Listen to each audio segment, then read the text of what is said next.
Tell risk का तात्पर्य किसी निवेश या पोर्टफोलियो में अत्यधिक और दुर्लभ नुकसान की संभावना से है।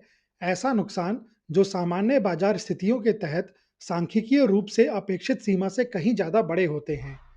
यह शब्द एक मानक घंटे के आकार के वक्र या सामान्य वितरण के सिरों यानी कि टेल से आया है, जहां ये दुर्लभ उच्च प्रभाव वाली घटनाएं सबसे दूर स्थित होती हैं, जो इनके होने की बहुत कम संभावना दर्शाती है।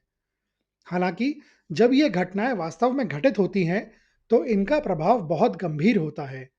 फाइनेंस की भाषा में इसका मतलब आमतौर पर बाजार का ढहना, कोई बड़ी प्रणालीगत विफलता यानी सिस्टमैटिक फेलियर या कोई अप्रत्याशित भू राजनीतिक आपदा हो सकता है।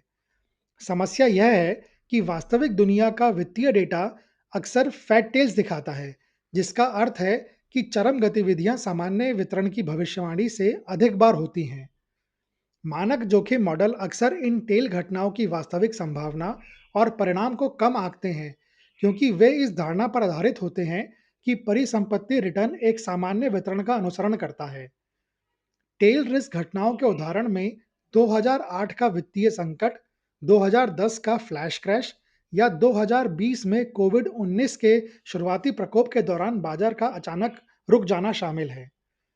निवेशक टेल रिस्क को सक्रिय रूप से प्रबंधित करने के लिए विशेष रणनीतियों का उपयोग करते हैं, जैसे कि out of the money put options खरीदना, जिसे टेल हेजिंग के नाम से जाना जाता है, या उन परिसंपत्तियों में निवेश करना जो व्यापक बाजार के साथ नकारात्मक रूप से सह संबंध है, जैसे कि सोना या अस्थिरता फंड।